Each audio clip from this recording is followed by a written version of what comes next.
You are listening to This is Oklahoma, hosted by Mike Hearn, telling stories of Oklahomans and those that have made it their home.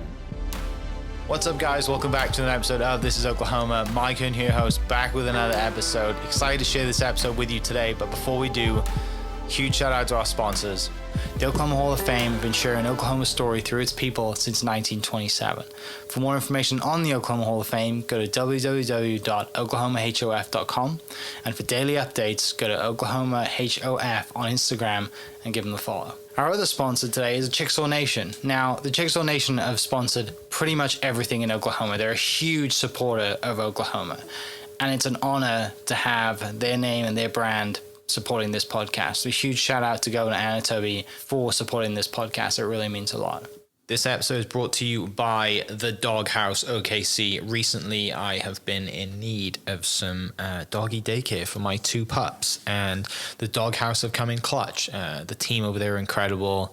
They've taken care of my two golden doodles, and so it's been an honor to partner with them on the podcast and share the love. Adding to that is the Doghouse, and so if you're in need of doggy daycare in the day or boarding overnight, they do grooming and other cool things too, but I've had a fantastic experience, and it's an honor and a privilege to share this with you too. So go to thedogHouseOKC.com and follow them on Instagram at thedogHouseOKC, and hopefully our pups will run into each other. What's up, guys? Welcome back to an episode of This is Oklahoma. Mike Hearn here, host, back with another episode. We're down at Bedford's camera.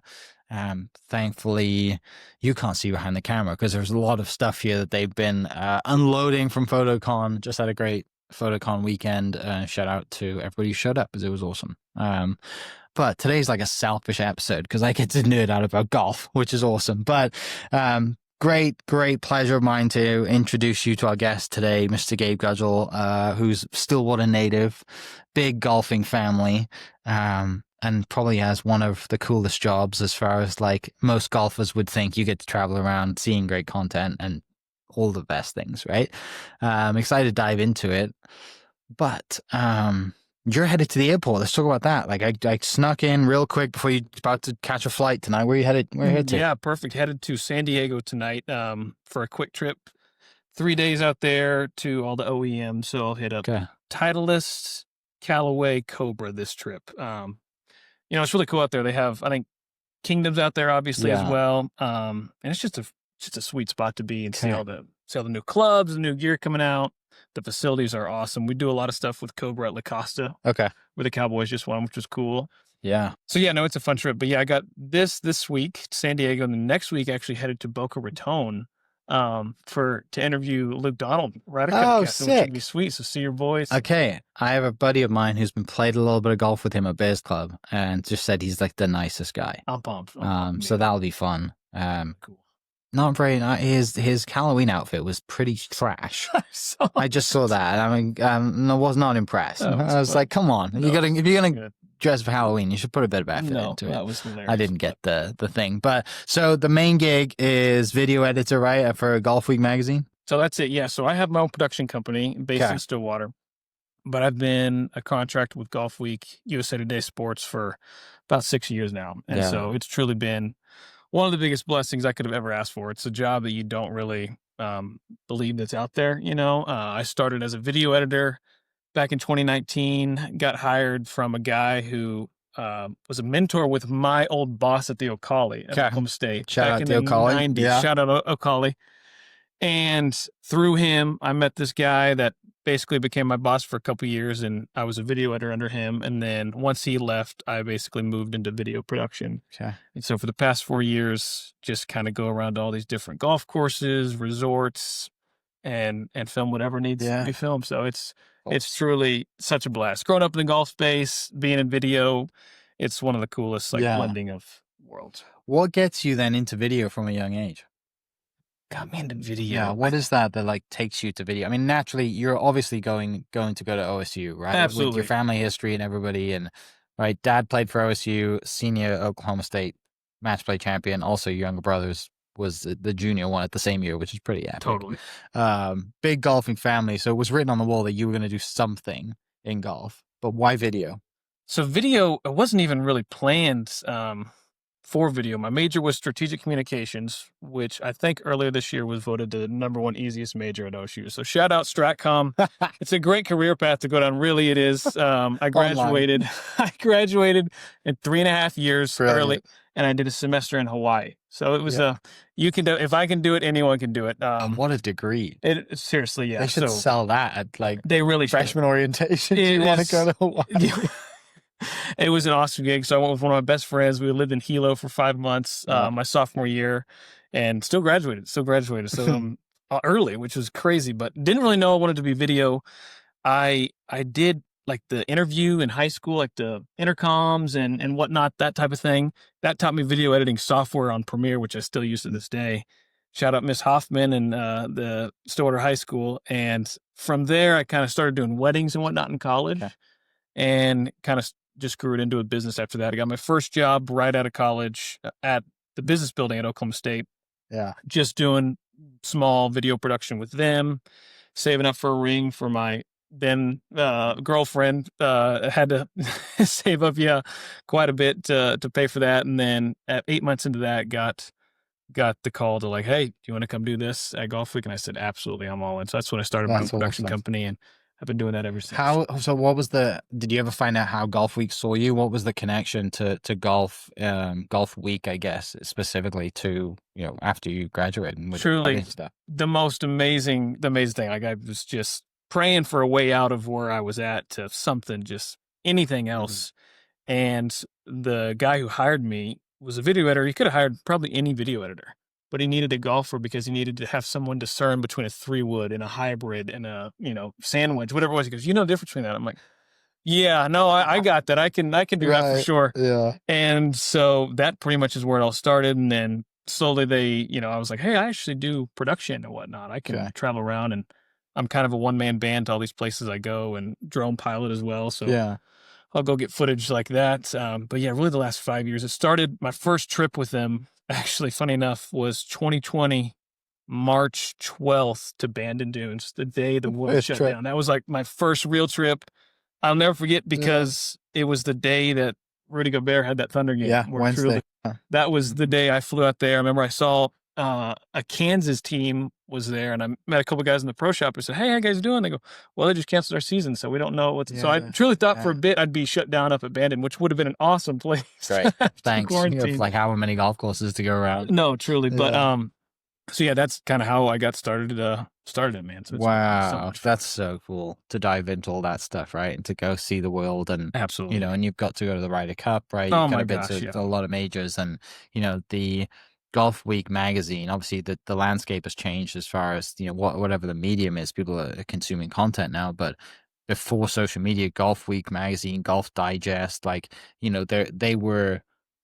That's where you got your content. Totally. That's where you got all your swing lessons, your clubs, and they one of my favorite things to look at as a kid was like when they rated like drivers or irons, and you looked at it. I was just nerding. No, it's amazing. And the coolest thing, Golf Week's actually, we're celebrating our 50th anniversary this year. So we're having a big party at the PGA show in Orlando and come January. But the people I work with are truly some of the best in the business. Like Adam Shupak, Cameron Jordan's a local guy. He does phenomenal writing, travels the amateur circuit, college circuit. Yeah.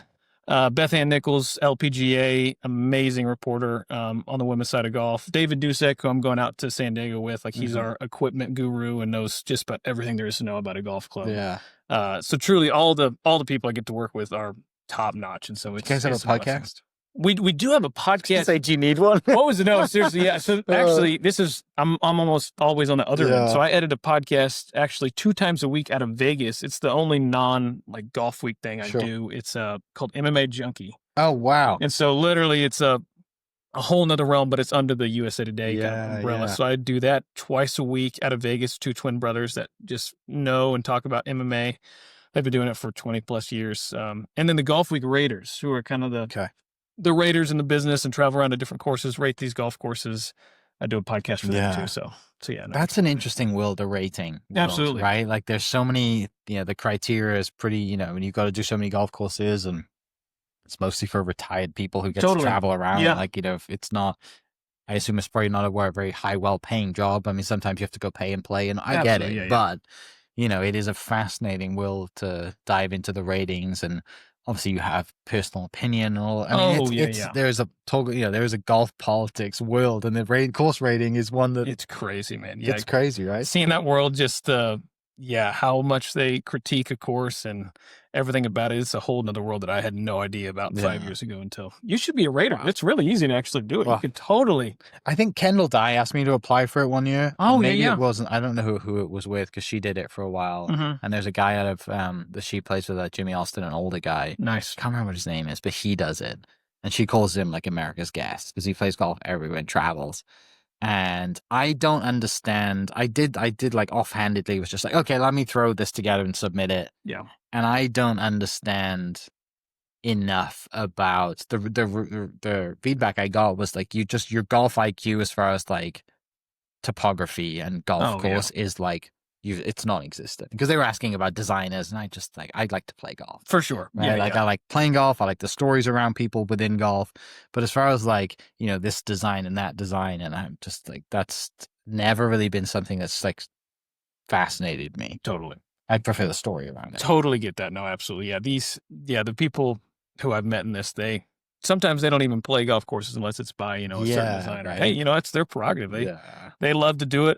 But yeah, man, it's a pretty interesting and fascinating world. Yeah, and I think 20 or 30 years from now, I think it'd be a great job. Oh my gosh. Just travel around. No, literally, man. Jump in the RV and do just go wherever. God, is it Matt, someone who does what's his Instagram? I might go on one of his t-shirts. He just like has an RV and drives around places. Is it golf in every state or Yes. Yes, that him? Yeah, Matt, someone, Matt Cardis, I think his name is. I think you're right. Has a sick van and everyone signs it. Like, so why we just, and obviously you got Eric Anders Lang from absolutely. Random Golf Club does his thing, and there's now obviously golf YouTube is just nuts. Yeah, it's amazing, right? Like, what's that like for you to cover? I mean, obviously from a magazine standpoint, everyone's on social and all the eyeballs are there, and more people are watching golf YouTube than they are probably watching tour events and stuff. Like, how's that to cover?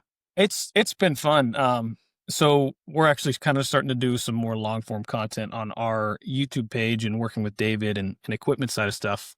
But it's been so fun, man. Like just working in that space and because I don't really get to go to a lot of PGA Tour events just because of TV media, right? So I don't do a whole lot of video there. It's kind of sparse. But I did go to the Tour Championship this year to film some stuff with a couple of their sponsors.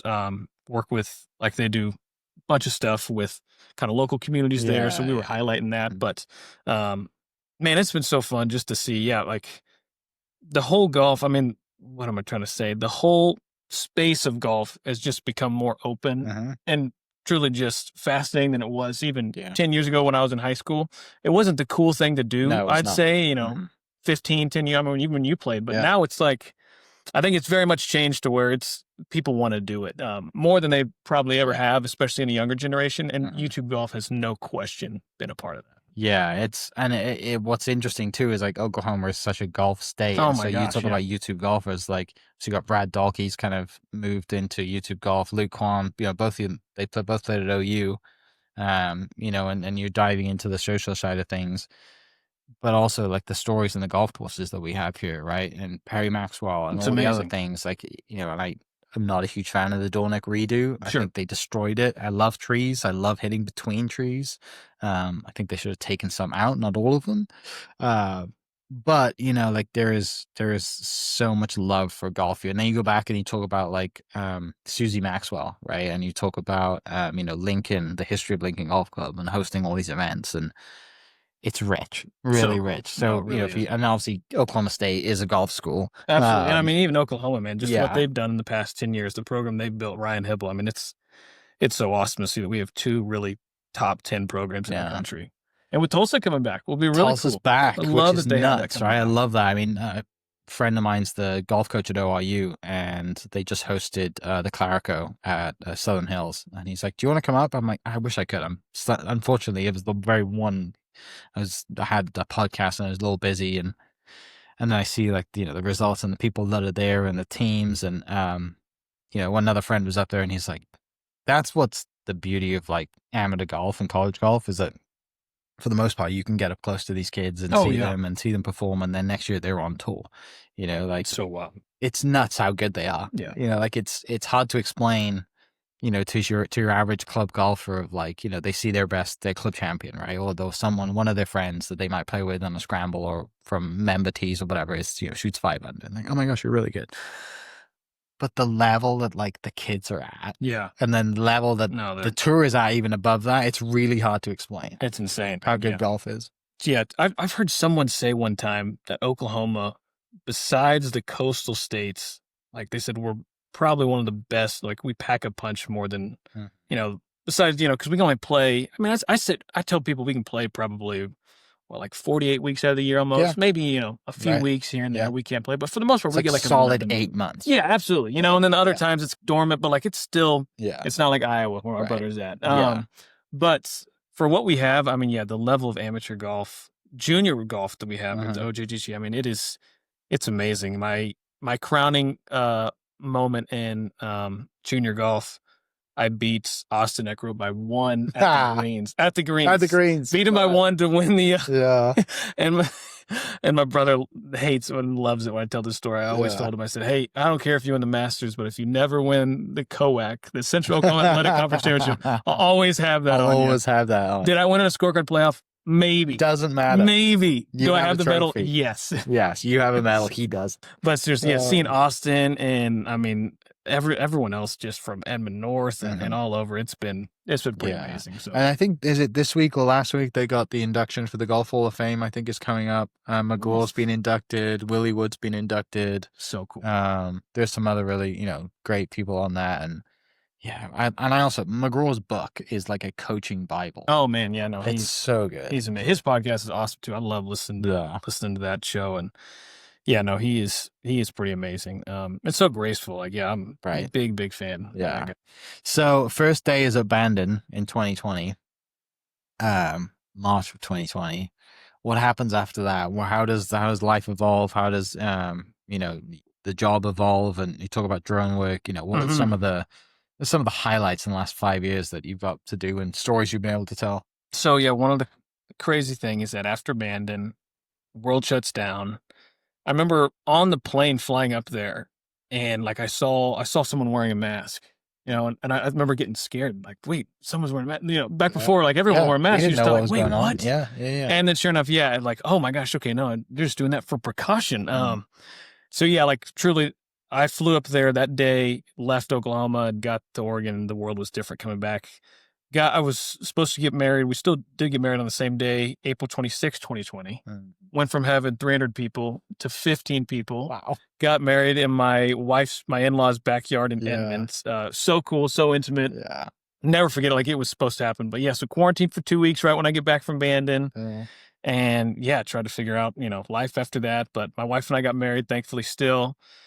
Lived in Stillwater for a bit, and then we actually moved down here for 3 years. So we lived not far from Bedford, Cameron. We lived in Britton and Penn, and loved living down here in OKC. My wife is an architect and worked at a firm downtown in actually in Midtown. So she did a bunch of work down here.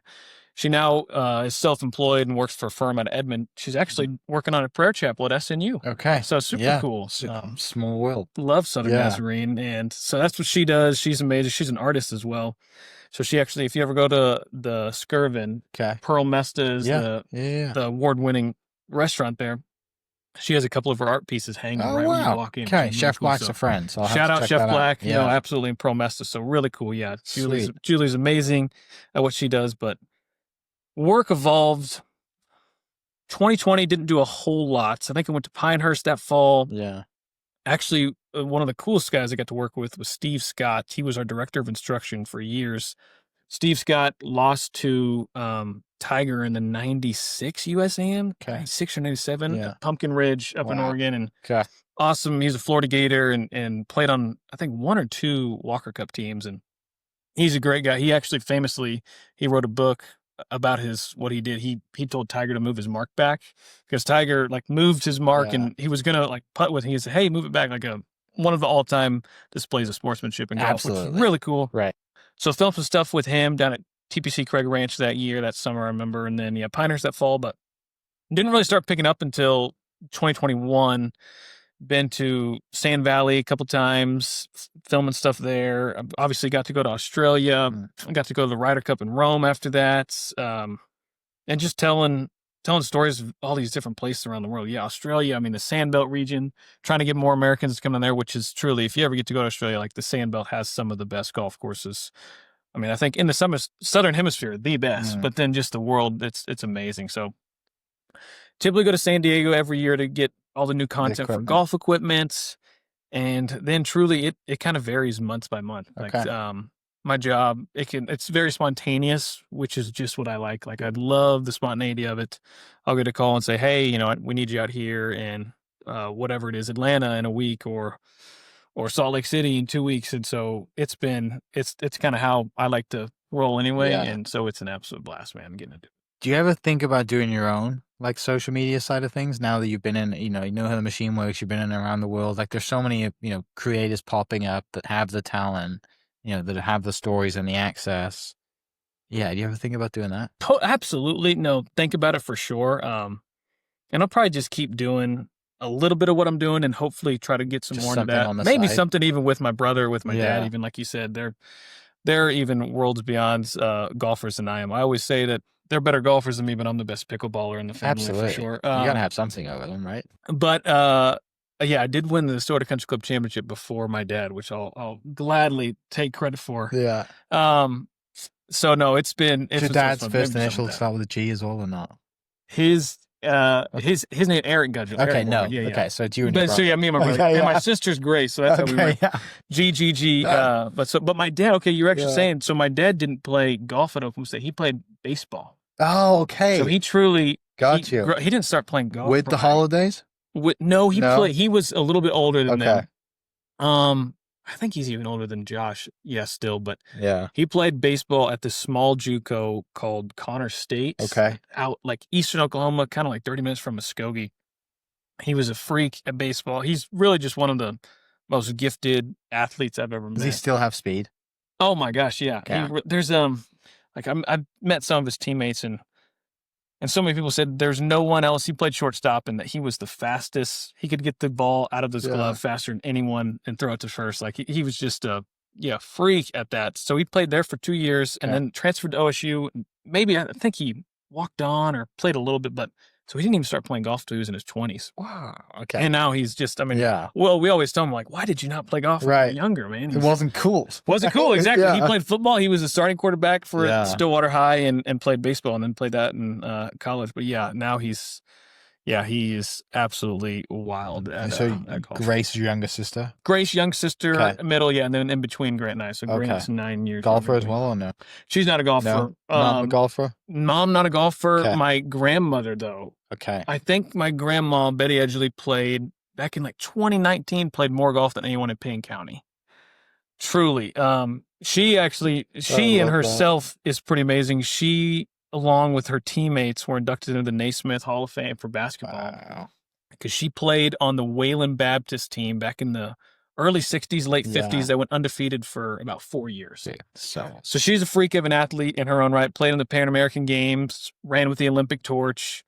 Yeah, it was the first women's tennis coach at Oklahoma State, actually, just all around athlete. So I really started, some of my earliest memories of golf are playing with her and her 70 and 60-year-old ladies when I was in middle school. In the summertime, like, hey, come play with us, because I hit it about the same distance as them, when I'm 10 or 11 years old or whatever, and started playing with them at Lakeside Golf Course. That was my home. So that's some of the first memories of golf really in that family. But isn't that amazing, the beauty of sport? Like, why I love golf, the beauty of golf as a sport is that you can go play with your grandparents. So cool. Right? So cool. Like, and yeah, you just can't do that with other best. sports. I mean, you really can't.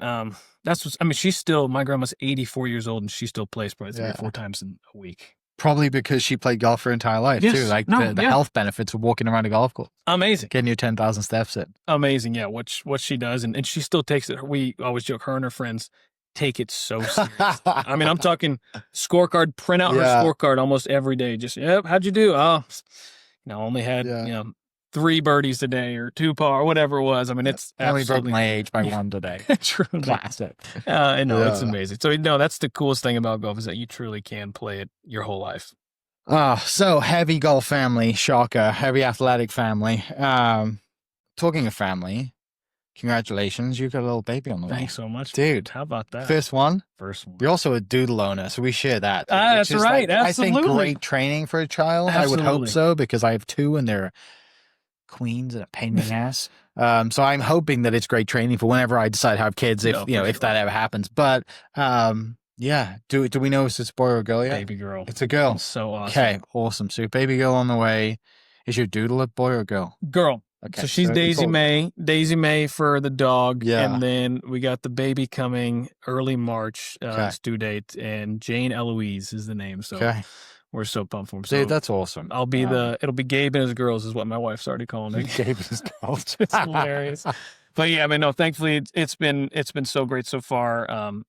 Baby's healthy. Yeah. My wife's healthy, which is great. So my wife actually will have the baby here in OKC at OU. Mm-hmm. She was diagnosed when she was in college with type 1 diabetics. Oh, wow. Crazy fluke. Yeah. They think she got like strep or some type of virus, and it just attacked her pancreas. So so random. But yeah, so she's high risk because of that, and she manages her blood sugars incredibly well. Yeah. So biggest blessing is that everything is going Safe. safe and healthy right now, which is life's awesome. going to change a lot. Big time. So yes, no, we're really the dog. Yeah, we're like, okay. And the dog, she's a Labradoodle and she's awesome. But yeah, we're like, okay, we're going to have to, she's not going to be priority when baby Jane comes. Getting nursery ready, kind of rearranging offices and whatnot. But no, we're so that's awesome. So awesome. We're leading into that. So my really good friend of mine just put, he saw on Instagram, this guy has like a chipping or putting green or golf course in his backyard. Literally normal, typical house backyard. He just put in some turf, greens, 3 holes, and he's created a golf course. So good friend of mine did the same thing. He's created it. He has flags with their last name saying last name national. It's really cool. Oh, cool. His son is 7, 8, 9 maybe years old. He sent me a picture of him Sunday morning. It's 40 degrees out and he's out there, and he sent me this picture. It's basically saying he's one of us. Yeah. Where is it? 40 degrees. We leave for church in less than an hour, but we wanted to get a couple of holes. Look at this. His boys. So he put in just these little holes out there. So, and then it popped up. I was, because that, our phones are always listening. My feed has been filled with like backyard, so, golf courses, right? Little things now and all these. So there's some famous ones out there. That is so what I want to ask you is, like, as a future parent, and the job that you have, and golf in the family is always going to be around. Like, what are some of the great stories you've had around golf and family over the last 5 years that you've shared? But also, like, what's the backyard side of golf courses that aren't maybe golf courses, but if there are any stories that you've covered too that are just like, this is a backyard golf course? Gosh, no, yeah, that's a great question. So kind of like that. I mean, growing up, my mom and dad, they've got like 5 acres just north of Stillwater, and actually it's close to Lakeside. Okay. So growing up, we had about 100 yards from our front yard, basically till the road. So our wedge game, my dad would have different flags in the front yard at 50 yards, 100. Our mailbox, I still know it, 92 yards to the mailbox. We try to hit that, with our 56, 60 degree. That's truly how we work. The Gudgels work on our wedge game. If you ever go to your brother's wedge game, my mom and dad's house, no, by the way, if you ever because I played with him in the state qualified this year, and he was dialed. It's truly thanks to that setup. In our backyard, it's probably about 250 yards till there's a small pond. And so before tournaments and whatnot, I remember like we would just go back there and hit 8, 9 irons and 5 irons to see how far we get to not go in the pond or whatnot.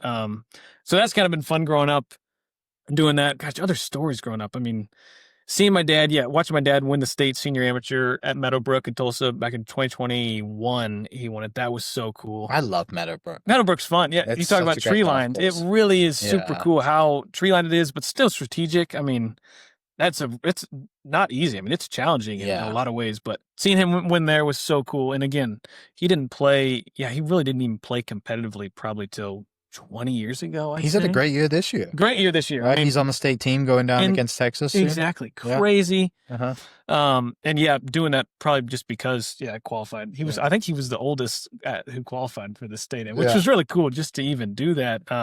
And What was funny was because I played with your brother and your dad was right behind us. So your mom was stressing out. And I was like, who are you most stressed out about? And she's like, it actually wasn't your brother. It was your dad. Oh, no. Laughing. Absolutely. Well, because like, how do you do this? That playoff. Oh, my gosh. Yeah, that's right. He was in the playoff. So I was actually I was in Virginia. I was literally crossing over the Blue Ridge Mountains.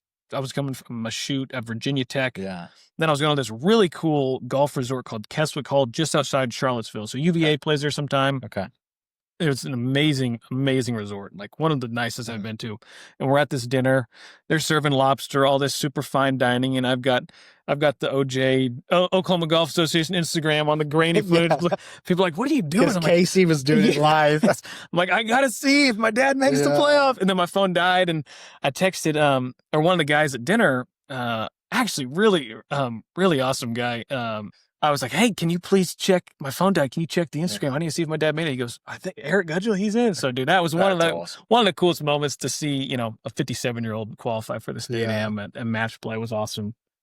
And then my brother a Stillwater kid winning state at Jimmy Austin was pretty cool too. That was like 2022. Awesome.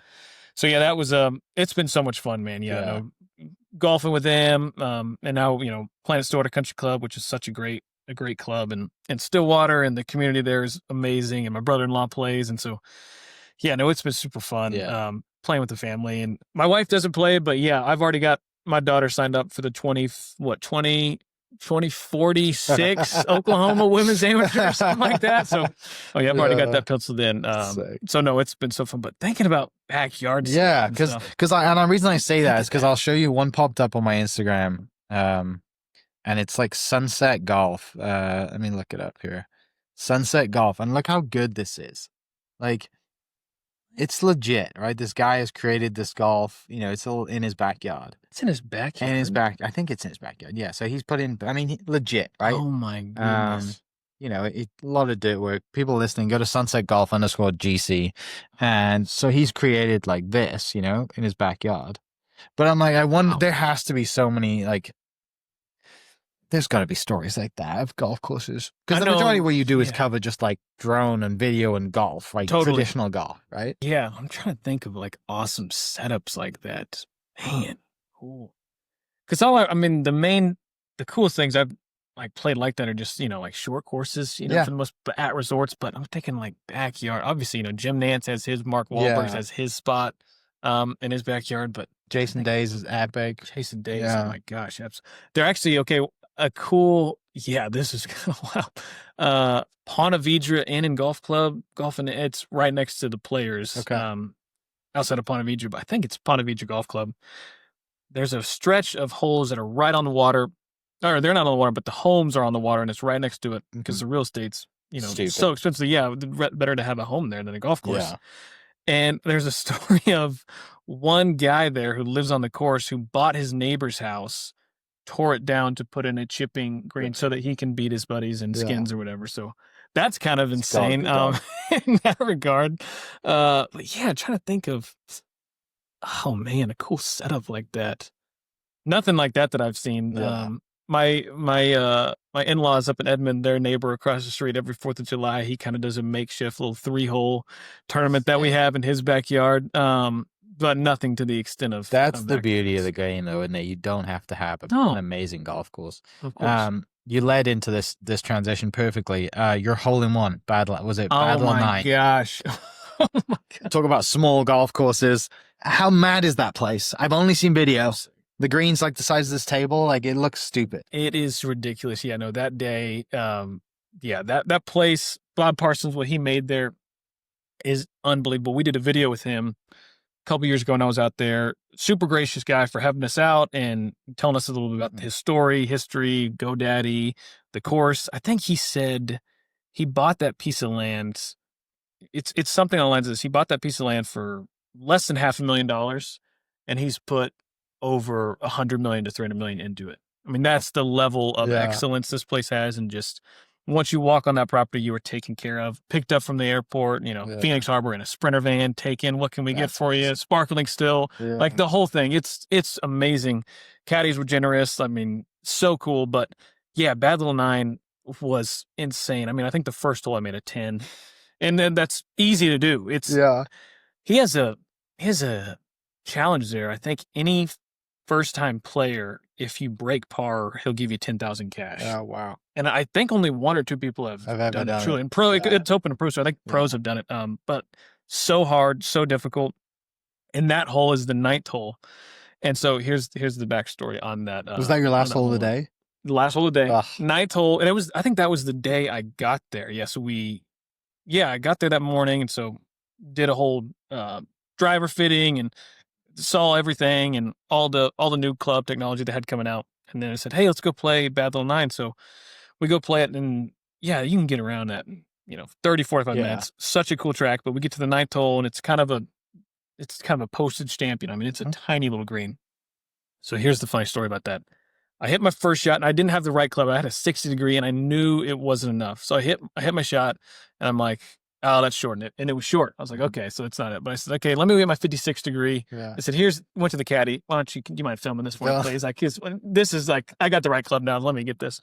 Get up there, take the shot. The caddy zooms in perfectly, like 1 hop in it. And you're like, oh my gosh. Oh my gosh. So doesn't necessarily count as a real hole in one. I still probably wouldn't count it as a real hole in one anyway. But still, on video. On video is the main thing. That's why like the whole like Eric Anders Land thing about like Ace Cam is live. You have to video everything. You never know. Truly never know. And I've still never had a hole in one in a real round of golf, like on a real course. But like that on the setting of that place where it was like, especially on that green, like that will. Have you seen the stuff that the European Tour does? They give people 500 golf balls and go try and get a hole in one. Have you seen that clip? So the European Tour has been they're amazing on social. Yes, and so one of their things is they pick a pro, whoever will do it, and they give them 500 golf balls, and they're like, "What's the odds that you can get a hole in one with 500 balls?" And they've filmed the whole thing.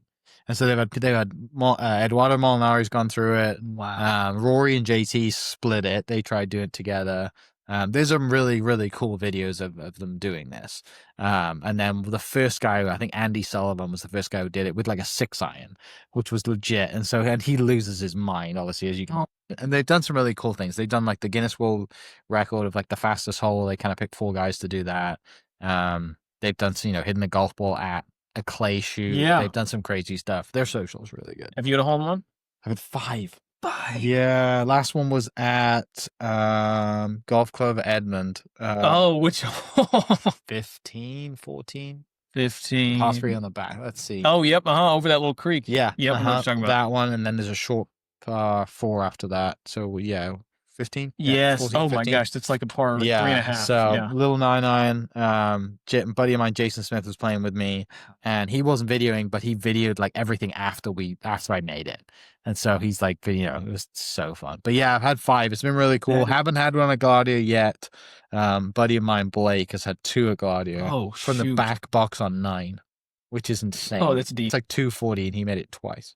Yeah, crazy. One of them was in our Thursday night men's night game in the dark, like last hole of the day kind of thing. But yeah, the hole in one thing is. No, it's the first time I ever had a hole in one. I was with my dad playing a par 3 contest, playing a par 3 golf course in Portugal on vacation with my dad.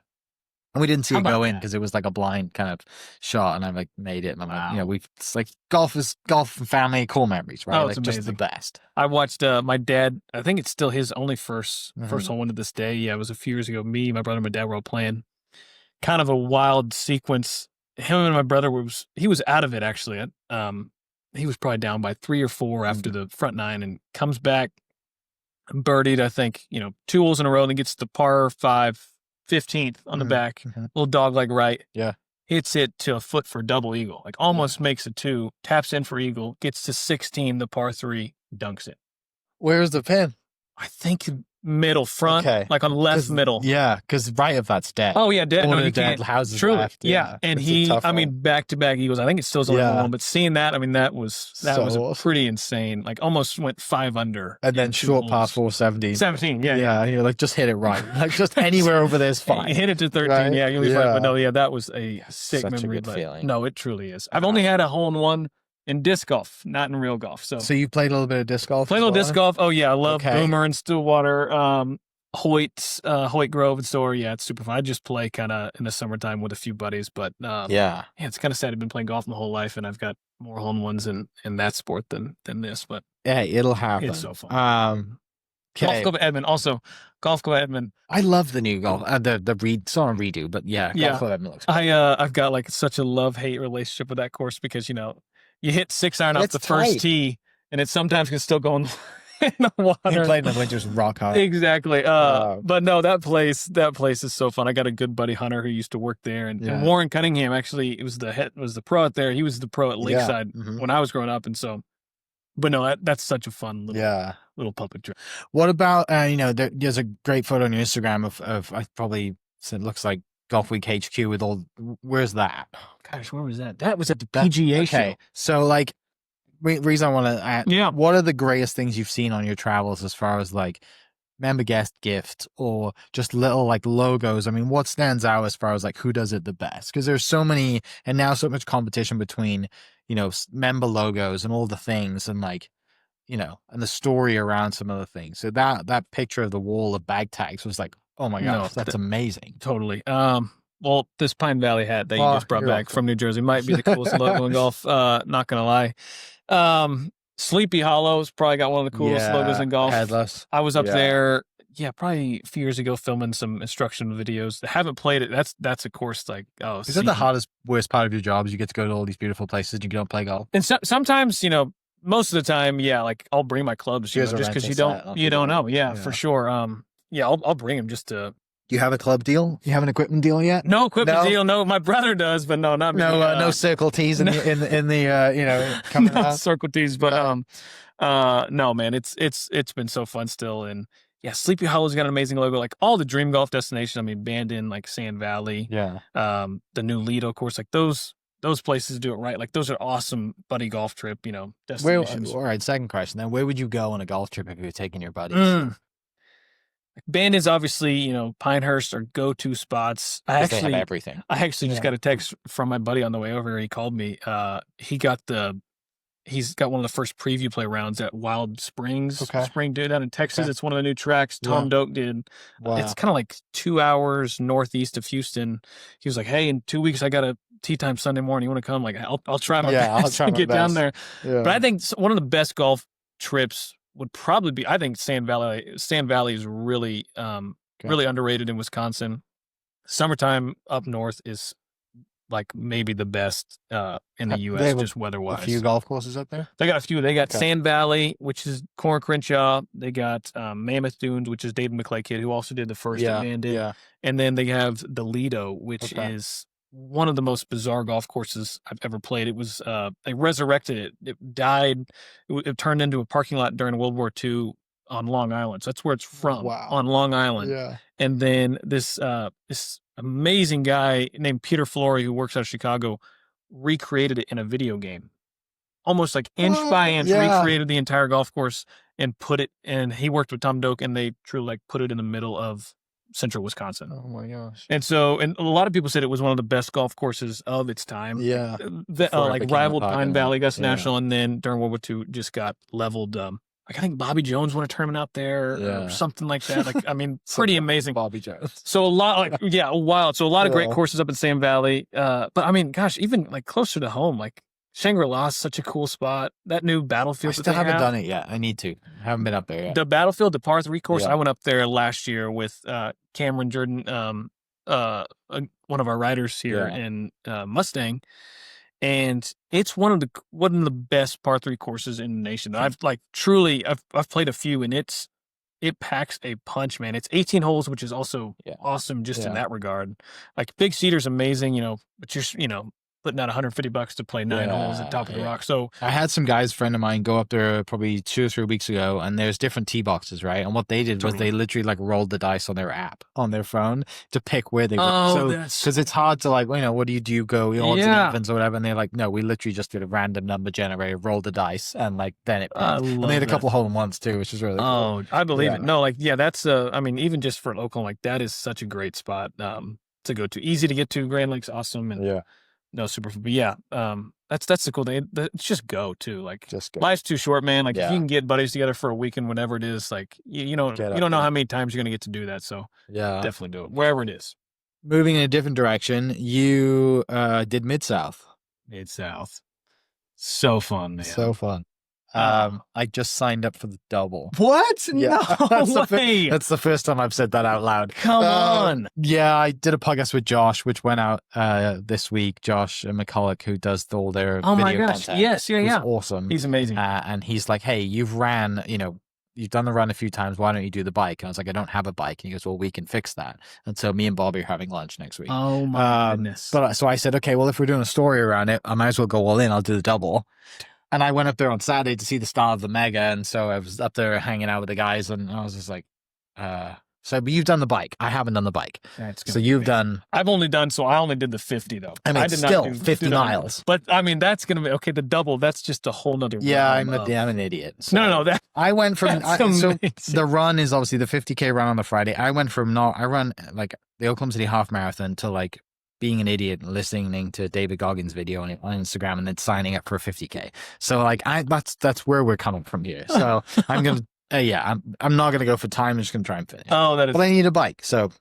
But you've done the bike, so you have a gravel bike, obviously. Got a gravel bike. Stillwater is now known for insane gravel roads. It's the best. Beautiful red dirt. How was that experience for the Mid-South? It's so cool. It's kind of one of the reasons I moved back as well as Stillwater, just because that's such a cool community, man. Getting to ride your bike on some of the best gravel roads in the nation. Like, that's not hyperbole. Yeah. It really is. And Bobby, what he's done with that event, I think it's now probably the biggest non-OSU event in Stillwater. Yeah. Like, it's got to be. And obviously what happened this year was heartbreaking. Like, my wife and I were both, I don't know if my wife was signed up, but I was signed up to do the 50 again. And truly heartbreaking. I mean, many people that lost their homes and friends in those fires. A lot of it went around the golf course too, right? Yeah. Truly right around, not far at all. So it's been tragic, but I mean, the biggest blessing is no one got hurt. Yeah.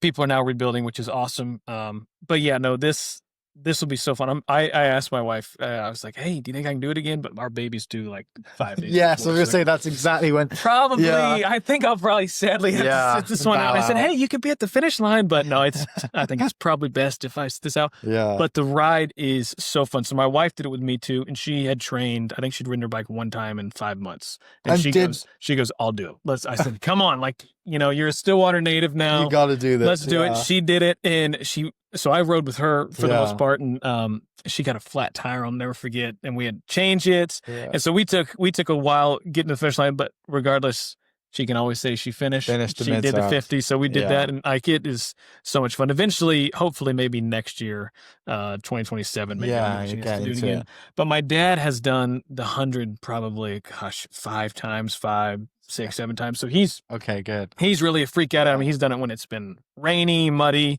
the whole thing. Like he kind of got me and my wife into it. But it's just that whole event. It's so cool. So you haven't done it yet? I've not. So I've ran. You ran. I've done 4 Mid-South runs. I've tried 5. I finished 4. The year it snowed, I didn't finish. You got 4th though. Yeah. No. I've completed 4. Oh, completed. Okay. There's no way. The leader this year did it in like 3:15. Oh, which is absurd. Yeah. No, I did mine. My best time is 5:25. But you did. So last year I did it in like 6 hours. You used to watch David Goggins videos and get pumped up, man. But yeah, like I just I have one of his Rogan episodes. Like I generally have a rule that like I don't listen to. I'll listen to a little bit of music, whatever, but until like the last. You cross the halfway point and like mile 15 to 20 in the run is like the hardest because the route for the run's always the same. Yeah. So other than last year, they rotated it the other way. Usually you kind of run out of Stillwater and then you do like this loop. And this year you ran out of Stillwater and then did the loop backwards, which helped us because the wind was on our back as we were running and finishing. And I just remember, coming into town, like coming over the crest of the hill and seeing the water tower so you can kind of see town, know that you roughly have like 5 miles left. And then this huge, just like orange, like wind gust came past me. And I was like, that's not dust, that's smoke. So I got in just, when I came across the finish line, everybody's like packing up, getting out. So you finished. So I got done probably about 40 minutes before they got done, before Josh and the team called it. So there's a documentary coming. No, I the can't guys wait have to see everything, that. and everybody rolled on the whole thing. Like the film crews, like they kept rolling. Yeah, so they have all the content, which will be exciting to watch, but also traumatic. Oh but my goodness! The story of like the community coming together is incredible. It's been it's been really cool seeing that aspect. I just didn't know you've like. Yeah, so I've done the run. Yeah, I've done the run a few times. But the other irritating thing is that like I've finished it 4 times out of trying 5. The best photos I have of me running on course are in the year that I didn't finish, and it's me running in the snow. And I'm like, they're great photos. But those are sweet though. Yeah. But like, I'm like, and what happened was I got to the aid station at mile 20. There's aid stations every 5 miles on the run. I got to the aid station at mile 20 and I was like, I sat down and I got cold, started shivering. And then because I was sweating, but what happened was like my leggings, I made the stupid mistake of wearing like shorts under my leggings. And so like chafing was really bad, like cutting up the inside of my thighs. And then I sat down because I sat down thinking I'll get out of my leggings because they're kind of drenched in sweat because the snow had melted to mud. And I didn't have enough energy to wipe the mud off my legs. Like I stopped on a bridge and was trying to scrape the mud off my shoes, and my calves were just like killing me. So a truck pulled up and was like, "Don't want to go back to town?" I was like, "Get me out of here now." Yes. Which I regretted immediately. Yeah, I needed the chamois butter for sure. But dude, it's such a great community out there, and like I think people, obviously people think, "Oh, Stillwater's so far away," but it isn't.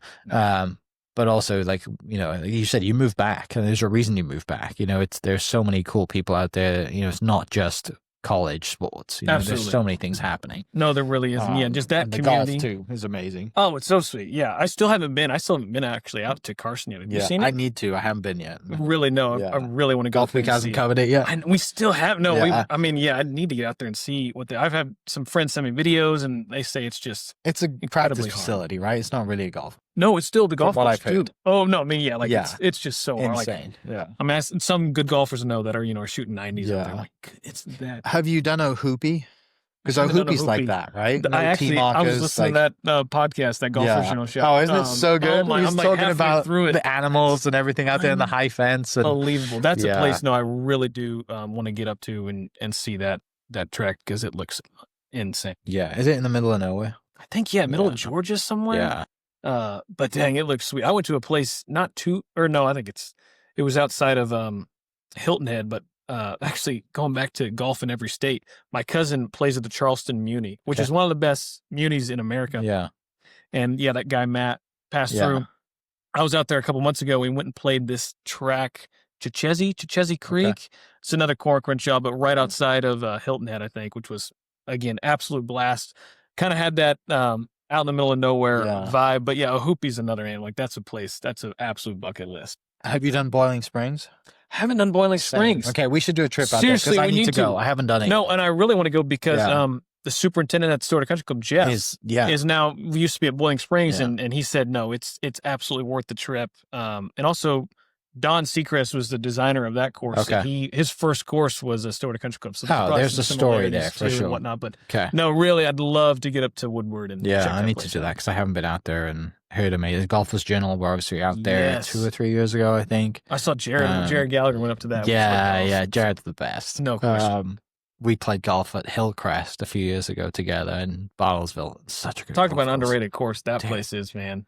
I played it for the first time last fall, and I want to get back up there again in the springtime just to see that. Another Perry Maxwell jam, man. Dude, awesome.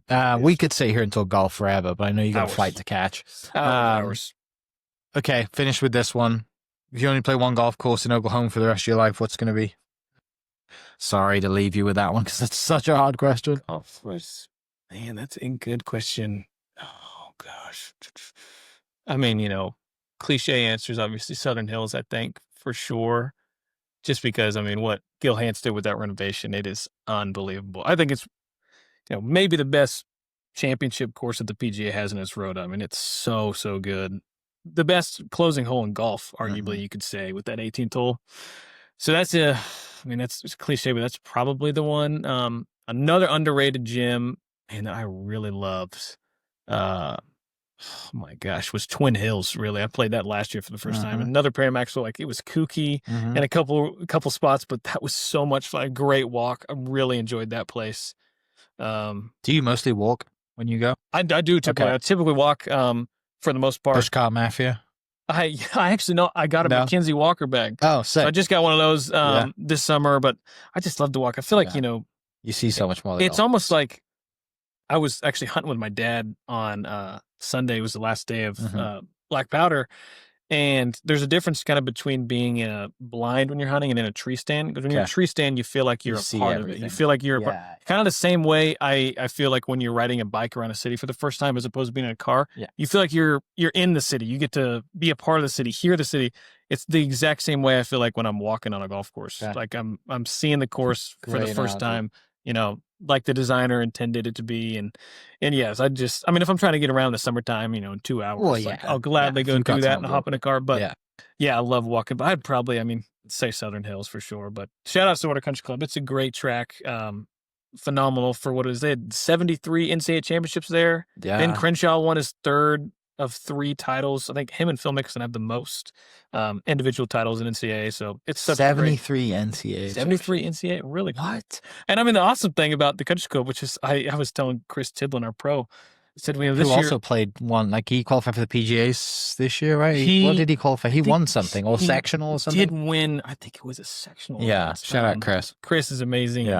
Yeah, obviously on the 95 team that took down Tiger in Stanford, which is, I think, actually the best championship Oklahoma State has in any sports. I mean, beating Tiger at Stanford, they had, in sudden death, I don't know if you know the story, but they had 4 people because their 5th player I didn't know that. Went and played in the British AM and hopped on a plane. Oh, yes, I did hear that. And it was literally 4v5, and they win against Tiger, which is amazing. But I told him, I said, hey, you know, Carson was under construction this year, so Oklahoma State played a lot of their golf at the Country Club, and they won the national championship. Like, we need to have the trophy here for it, man. Right? Come on, bring the trophy over. So super fun, man. But yeah, our golf in Oklahoma, some of the best there is. Dude, awesome. Well, thanks for coming on the podcast. Appreciate you sharing some great stories. Excited for the future. Excited for next year. Gonna be a dad. Travel around a lot. Dog's going to be just fine. Oh, for sure. But yeah, hopefully get plenty of golf in before the baby arrives. Totally. And then, you know, you just be pushing you need one of those golf carts, the push carts with the baby that has like absolutely you need one that has the iron rack in it. Totally. Is that one of those? Maybe I'll just get you that for your baby gift. That would be the best registry gift. Registry gift. No, truly. Also, this goes back to question. One of our family mantras or mottos. Yeah. Is from a kid that I was playing with in junior golf. I actually wrote it on the inside of our bag. It's kind of like our family motto. Yeah. It's also a life lesson, you know, just a life motto you could use. We're playing at Bailey Ranch, 36 holes, you know, probably juniors in high school, whatever. 36 in a day. We get on the 18th hole and, you know, exhausted and worn out. And this kid's got a 3-wood in to the par 3, and I mean, he just walks up to it. We're dead. I'm like, hey, it's probably, you know, too much club. You sure you want to hit that? He gets up to it, puts it down, and goes, Gabe, it goes where it goes. And truly, it goes where it goes has been the Gudgel motto for, man, probably the last 15 years or so. Man, it's been so fun. But yeah, man, that's how it is. Dude, appreciate being on the podcast. People listening, how do they find you? What's your Instagram? You can find me at Gabe Gudgel on Facebook, Twitter, Instagram, all that fun stuff. Yeah, and then look up Golf Week, at Golf Week Mag on Instagram, Twitter. That's where you find a lot of my stuff and whatnot. And so yeah, I also do work with Oklahoma State. Yeah. Do work with any people who need drone assistance service. So feel free to reach out, contact me anytime. All Mike, thanks so much for having me on the pod. It's so good. So fun. Yeah. People listening, we'll catch you next episode. Cheers.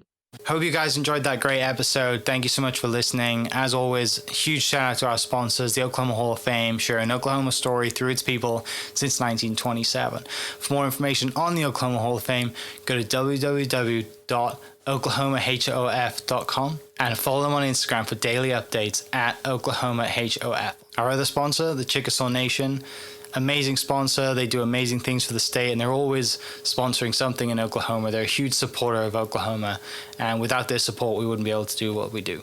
This episode is brought to you by the Doghouse OKC. Recently, I have been in need of some doggy daycare for my 2 pups, and the Doghouse have come in clutch. The team over there are incredible.